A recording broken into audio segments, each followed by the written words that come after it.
मैं दुर्विजय आपका स्वागत करता हूं दुर्विजय क्लासेस में। और आज हम लोग पढ़ने जा रहे हैं एक नए टॉपिक के बारे में जिसका नाम है लॉ ऑफ एक्सपोनेंट। ये होते क्या है, इसको सॉल्व कैसे करना है, एग्जाम पॉइंट ऑफ व्यू से देखा जाए तो ये आपके लिए क्या वैल्यू रखता है, आगे फ्यूचर्स में आपके काम आएगा कि नहीं आएगा, थोड़ा सा हम लोग इस वीडियो में जानेंगे। और इस वीडियो के अंदर हम लोग ज़्यादा बड़े क्वेश्चन नहीं लेंगे, बस हम लोग बेस को समझने की कोशिश करेंगे। इसके अनदर जो अगला वीडियो आएगा उसमें हम लोग क्वेश्चंस को लेंगे जिसके अंदर हम लोग वेरिएबल्स की वैल्यू फाइंड आउट करना सीखेंगे, बड़े बड़े न्यूमेरिकल्स को कैसे सॉल्व करना है, एक बड़े नंबर्स को अगर सॉल्व करना हो तो कैसे किया जाएगा। बस फिलहाल हम लोग इसमें समझेंगे कि जो बेसिक रूल्स है हमारे एक्सपोनेंट्स के उसको कैसे कैसे हम लोग सॉल्व करते हैं और कैसे कैसे अप्लाई करते हैं। तो चलिए स्टार्ट करते हैं। हमारा पहला रूल ऑफ एक्सपोनेंट क्या कहता है, ये कहता है क्या, अगर कभी भी दो नंबर्स आपको पावर्स में दिए हों यानी उनकी कुछ पावर्स हों तो हमें क्या करना है। अगर मान लीजिए एक नंबर है a जिसकी पावर m है और दूसरा अनदर नंबर है a जिसकी पावर n है, यानी कि दोनों की पावर अलग है लेकिन बेस सेम है, तो इस केस में हम लोग क्या करेंगे, इसकी पावर्स को आपस में ऐड कर देंगे। ज्यादा आपको डिफिकल्टीज में नहीं होनी चाहिए। देखिए क्या करना है, आपको पहला काम क्या ऑब्जर्व करना है, दोनों का बेस सेम होना चाहिए। पैटर्न क्या है, दोनों का बेस सेम होगा और पावर जो भी होंगी उसको हम लोग आपस में ऐड कर देंगे। एग्जांपल्स के लिए अगर देखा जाए तो यहाँ पर एक क्वेश्चन ले लेते हैं, हम लोग लेते हैं क्या, 3 the power 6 into 3 the power 9। देखिए यहाँ पे दोनों का बेस सेम है, दोनों में ही 3 है और जो इसके एक्सपोनेंट है वो अलग अलग है, 6 है 9 है। तो यहाँ पे आपका आंसर हो जाएगा 3 दी पावर 15। अनदर क्वेश्चन ले लेते हैं। मान लीजिए कोई क्वेश्चन दिया 5 the power 6 into 5 the power 6। यहाँ पे ध्यान दीजिए, यहाँ पे बेस भी सेम है और पावर भी सेम है, लेकिन इसमें भी वही रूल अप्लाई होगा। बेस सेम है, पावर को हम लोग आपस में क्या कर देंगे, ऐड कर देंगे, यानी कि हमारा आंसर हो जाएगा 5 दी पावर 12। आई होप आपको ये बात समझ में आ रही है। करना क्या है हमें, अगर हमारे बेस सेम है तो पावर्स को हम लोग आपस में क्या कर देंगे, ऐड कर देंगे और हमारा आंसर हमें मिल जाएगा। एक्सपोनेंट का दूसरा रूल क्या कहता है, दूसरा रूल ये कहता है कि अगर बेस सेम है और पावर बेस सेम है और दोनों नंबर आपस में डिवाइड हो रहे हैं तो पावर आपस में सब्ट्रैक्ट हो जाएंगी। ध्यान दीजिएगा, यहाँ पे बेस सेम है लेकिन डिवाइड हो रहा है, तो जब डिवाइड होगा तो जब मल्टीप्लाई था मल्टीप्लाई का उल्टा डिवाइड, तो प्लस था तो प्लस का उल्टा क्या हो जाएगा, माइनस। यानी कि हम लोग कहेंगे यहाँ पे बेस तो सेम रहेगा लेकिन पावर क्या हो जाएगी, माइनस हो जाएगी। एग्जाम्पल समझ लेते हैं, 8 power 6 divide by 8 the power 4। यहाँ पे दोनों का बेस सेम है तो पावर आपस में क्या हो जाएंगी, सब्ट्रैक्ट हो जाएंगी, यानी कि 8 power 6 minus 4 and answer is 8 power 2। Another question हम लोग ले लेते हैं। मान लीजिए कोई एक क्वेश्चन है जिसके अंदर लिखा है 7 the power 18 and is divided by 49। तब क्या करेंगे आप, तो यहाँ पे ध्यान देने वाली बात है, देखिए 49 को हम लोग एक्सपोनेंट के फॉर्म में लिख सकते हैं। 49 को हम लोग एक्सपोनेंट के फॉर्म में लिख सकते हैं, यानी 49 को अगर हम लोग लिखने जाएंगे तो 7 the power 18 divided by 7 the power 2। क्या अब ये दोनों बेस सेम हो चुके हैं, डिवाइड्स हो रहे हैं, तो यानी कि पावर आपस में क्या हो जाएंगी, सब्ट्रैक्ट हो जाएंगी, यानी कि इसका आंसर आपका आ जाएगा 7 the power 18 minus 2 means 7 the power 16। अब मेन बात यह है कि हमने अभी तक दो रूल पढ़े एक्सपोनेंट के, लेकिन सबसे मेन बात यह है कि सर ये तो एक फॉर्म लिखा था, आपने इसको एक्सप्लेन कर दिया, लेकिन ये रूल बना कैसे, ये हमने समझना हो तो कैसे समझेंगे। इसके पीछे कोई बड़ा लॉजिक नहीं है। अगर आप लोग किसी काम को एक कंटिन्यूस सीक्वेंस में करते हैं और बार बार उसका इफेक्ट सेम मैटर तरीके से आता है, अगर आप लोग किसी काम को एक सीक्वेंस में करते हैं और उसका बार बार रिजल्ट क्या आता है, सेम आता है, तो हम लोग उसके लिए एक रूल बना देते हैं कि अगर हम लोग उस तरह से क्वेश्चन को सॉल्व करेंगे तो हमारा आंसर वही आएगा जो एक लॉन्ग कट यानी कि लॉन्ग रूट से हम लोग सॉल्व करने पे आएगा, जो हमारा आंसर आएगा। जैसे अगर मान लीजिए अब मैं इन क्वेश्चन को नए मेथड से यानी जो पुराना मेथड होना चाहिए था उस तरह से सॉल्व करते हैं, देखते हैं आंसर क्या अलग आएगा, चेक कर लेते हैं। मान लीजिए ये दोनों क्वेश्चन हमने जो सॉल्व किए, इसी तरह का क्वेश्चन लेते हैं, मे बी यही क्वेश्चन सॉल्व करते हैं। चलिए देखते हैं आगे।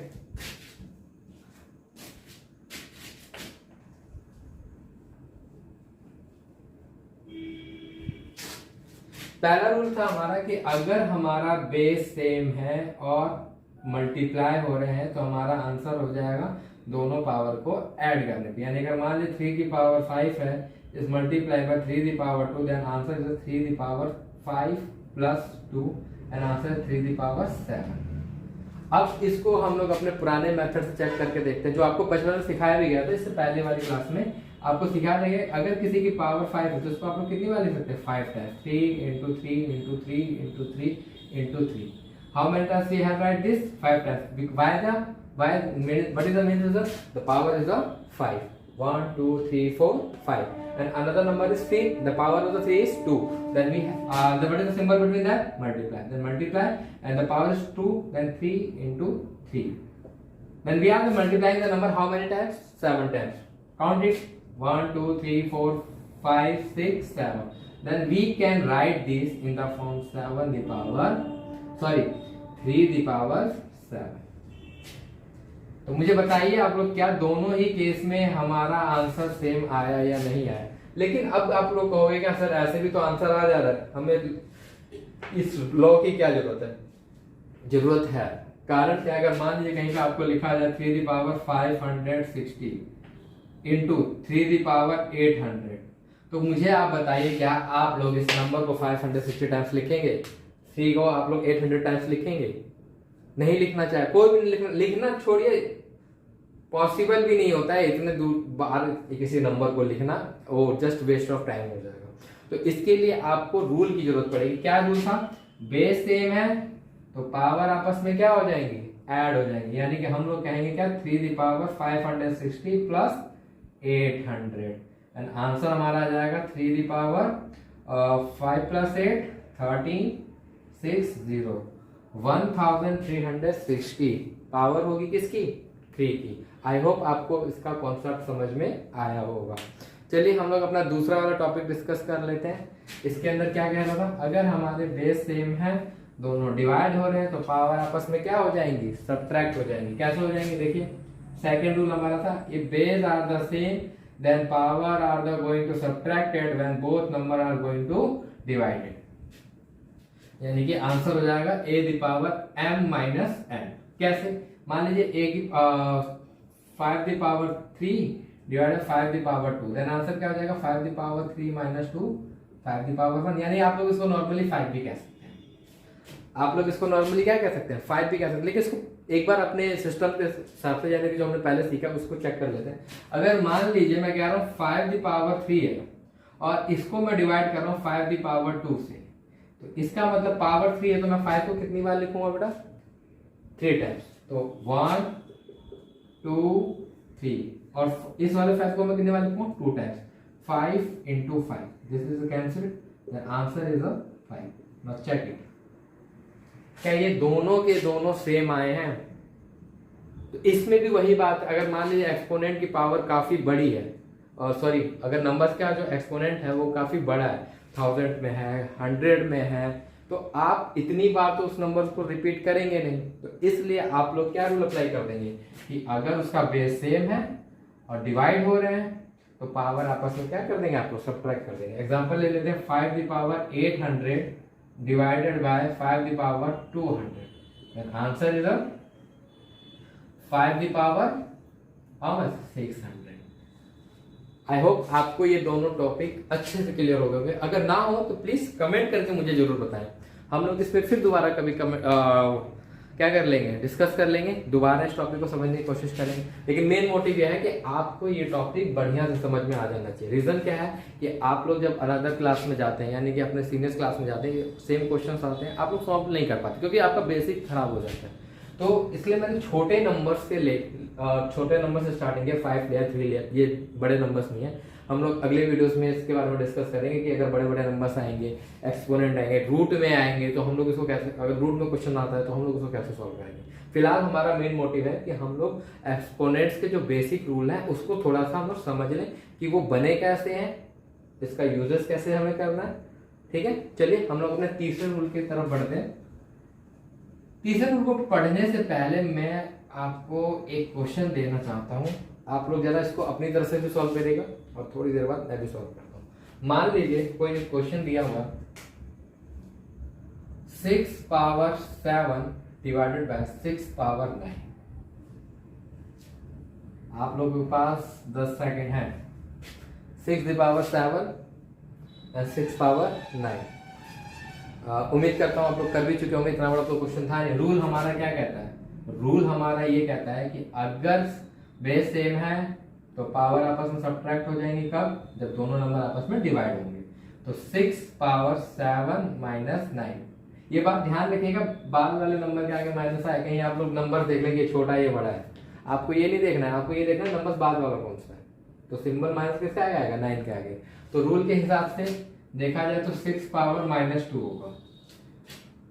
अब इसमें एक बात ये आ जाती है कि पावर हमारी माइनस में, तो क्वेश्चन में आपको हमेशा आप लोग देखेंगे तो उसका सोल्यूशन जो होता है वो हमेशा पॉजिटिव होता है, नेगेटिव बहुत ही कम केस में होता है। तो उस केस में आपको क्या करना है, इसको रिवर्स कर देना है। रिवर्स कर देना है क्या मतलब? 1/6 पावर 2। क्या हुआ? बड़ा नंबर था, सब्ट्रैक्ट किया, माइनस में आया, पावर हमारी माइनस में आई, उसको पॉजिटिव करने का हमने क्या कर दिया? रिवर्स कर दिया। अब आपका क्वेश्चन ये होना चाहिए कि सर ये आखिर में हुआ कैसे कि हमने हमारा आंसर माइनस में आया और हमने रिवर्स कर दिया तो वो पॉजिटिव हो गया। तो पॉजिटिव होने का रीजन है यहाँ पे, क्यों रीजन हम कह रहे हैं कि क्यों ये इसके पीछे रीजन है, आइए बात को समझते। सेम वही कॉन्सेप्ट जो आपने पहले किया, आपने जो रूल अप्लाई किया था उसी को आपको अप्लाई करना है। क्या आप 6 को कितने टाइम्स लिख सकते हैं? 7 times. 1 2 3 4 5 6 7। How many times? 7 times. And how many times you can write the 6? 9 times. 1 2 3 4 5 6 7 8 9. We write the 6 how many times? 9 times, and the numerator is 7 times. And the rule is 1 2 3 4 5 6 7. Sorry, this is a, तो आप ही लोग बताओ बच्चों, यहाँ पे 6 कितनी बार बच गया हमारा? 2 टाइम्स बच गया। तो 2 टाइम्स का मतलब क्या हो? 6 पावर 2। वेरी गुड, यानी कि ये हो जाएगा हमारा 1/6 पावर 2। आई होप आपको अब इसका कॉन्सेप्ट क्लियर होगा। अगर पावर माइनस में तो क्यों हम उसको रिवर्स करते तो पॉजिटिव आ जाता है? क्योंकि डिनोमिनेटर जो होता है वो हमारा ग्रेटर होता है न्यूमिनेटर से। इसी केस में जब ग्रेटर वैल्यू को हम लोग माइनस करते हैं स्मॉल वैल्यू में से, तो हमारा आंसर नेगेटिव आता था। और रीजन क्या था कि हमने वहां पे जो हमारा डिनोमिनेटर था उसको सब्ट्रैक्ट किया था। तो इसके लिए हम लोग क्या रूल बनाते हैं कि अगर कभी भी a की पावर माइनस में है तो हम लोग इसको रिवर्स कर देंगे। हम लोग इसको क्या कर देंगे? रिवर्स कर देंगे। यानी कि a की पावर अगर माइनस में है तो हम लोग इसको क्या कर देंगे? रिवर्स कर देंगे, और हमारा पावर किस में कन्वर्ट हो जाएगा? पॉजिटिव में कन्वर्ट हो जाएगा। आई होप आपको ये कॉन्सेप्ट भी क्लियर हो गया होगा। अगर नहीं होता है तो प्लीज प्लीज प्लीज कमेंट करके बताएं कि आपको कौन सा एक्सपोनेंट का पार्ट समझ में नहीं आया, यानी कौन सा रूल। ये रूल नंबर हमारा कौन सा था? 3rd रूल था हमारा। ये रूल हमारा कौन सा था? 3rd। ये हमारा 2nd रूल का हमने काम किया था, ये हमारा 3rd रूल था। चलिए अब 4था रूल हम लोग समझते हैं कैसे होगा। चौथे रूल को समझने के लिए हमें थोड़ा सा वही काम करना पड़ेगा, यानी प्रीवियस फ्लो को हमें समझना पड़ेगा। अगर मान लीजिए 6 power 5 is divided by 6 power 5, तो क्या होगा? वही सेम जो हम लोग करते हैं, 6 पावर 5 माइनस 5, आंसर 6 पावर 0। अब बच्चे यहाँ पे कंफ्यूज हो जाते हैं। पावर हमारी किसमें आई है? 0। पावर हमारी क्या है? यहाँ पे 0 है। तो कई बच्चे इसका आंसर 0 लिख देते हैं, जो गलत है। इसका आंसर होगा 1। इसका आंसर क्या होगा? 1। और उसके पीछे का रीजन क्या है, आइए हम लोग समझते हैं। हमने यहाँ पे लिखा था 6 पावर 5, यानी 6 को हम लोग कितनी बार लिखेंगे? यहाँ पे 5 टाइम्स लिखेंगे।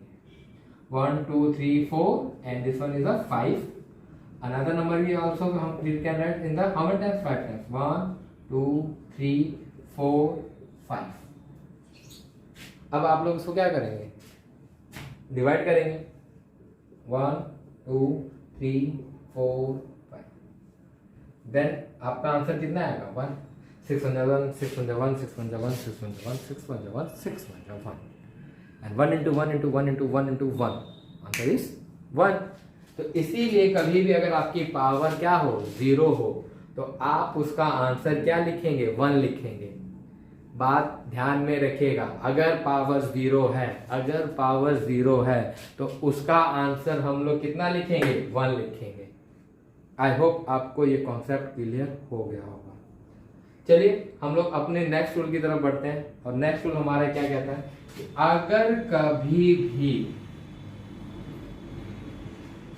अगर कभी भी किसी नंबर्स का जो एक्सपोनेंट हो और उसका भी एक्सपोनेंट होगा, तो हम लोग यहाँ पे दोनों एक्सपोनेंट को आपस में मल्टीप्लाई कर देंगे। हम लोग दोनों एक्सपोनेंट को आपस में क्या कर देंगे, मल्टीप्लाई कर देंगे। कैसे, अगर मान लीजिए 3 की पावर 2 है और उसकी पावर 3 है, तो 3 to the 6, this is our answer.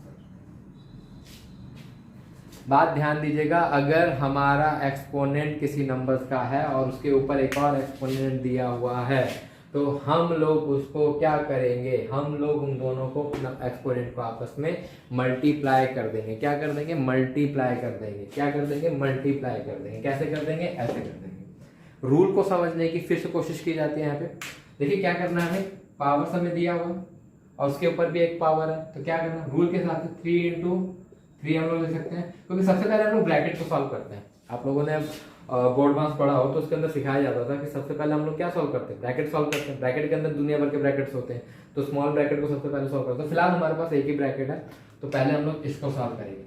तो 3 की पावर 2 था, यानी कि 3 को हम लोग कितनी बार लिख सकते हैं, 2 टाइम्स, और उसकी पावर कितनी होगी बेटा, 3। अब रूल के हिसाब से हम लोग इसको कितनी बार लिखेंगे, 3 टाइम्स। 3 into 3 1 टाइम्स, क्योंकि ये पूरा नंबर है तो ये 1 टाइम्स काउंट होगा।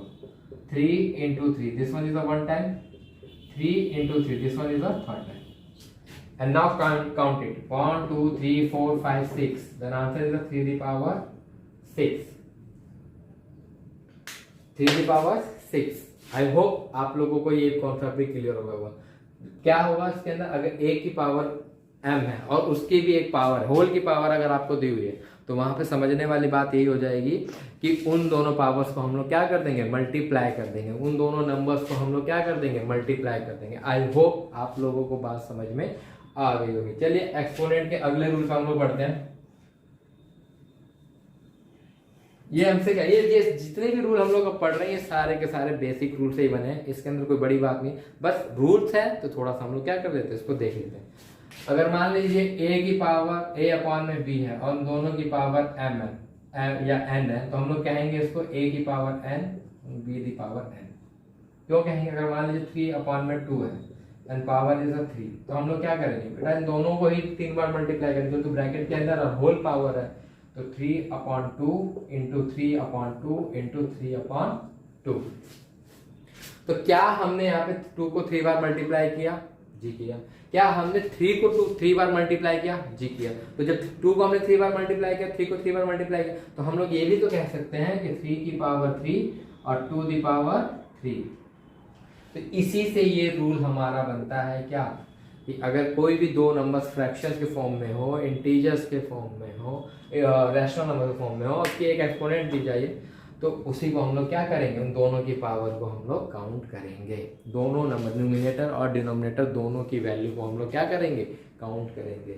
Any doubts? आई होप आप लोगों को इसमें कोई भी प्रॉब्लम नहीं होगी। चलिए एक्सपोनेंट के और भी रूल्स हैं।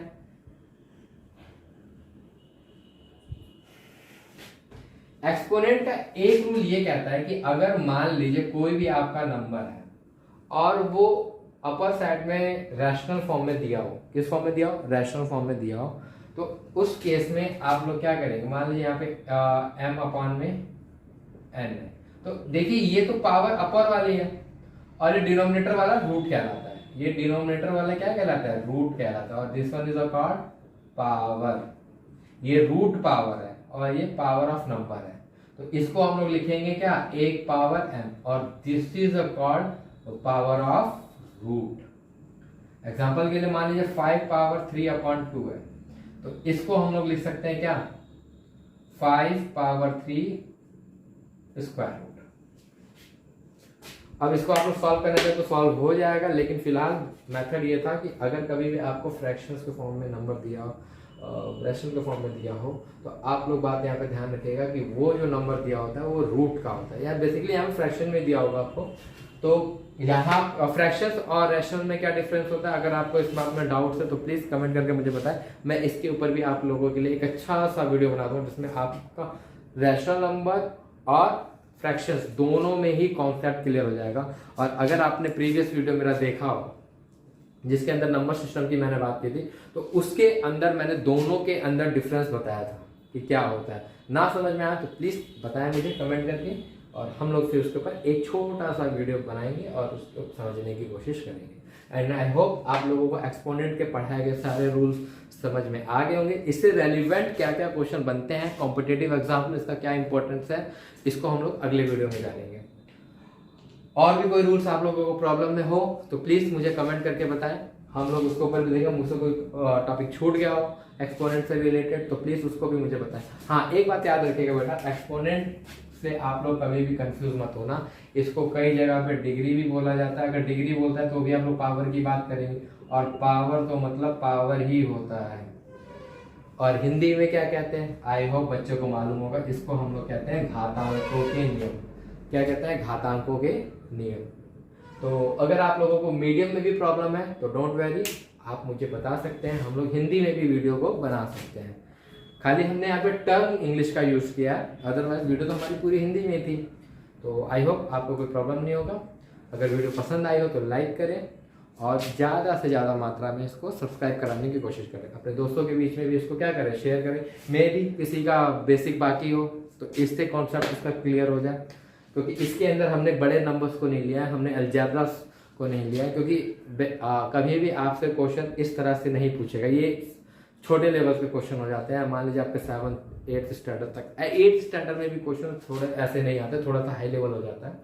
तो वहां पे क्वेश्चन कैसे सॉल्व करना है उसको हम लोग आगे जानेंगे, लेकिन फिलहाल इस चैप्टर का पार्ट 1 यहीं पे खत्म होता है। The law of exponent. अगर कोई एक्सपोनेंट का रूल मुझसे मिस हो गया हो तो प्लीज मुझे बताएं, अगली वीडियो में हम लोग उसको मेंशन करके एक नया वीडियो बनाएंगे। ठीक है, thank you very much video को पूरा देखने के लिए।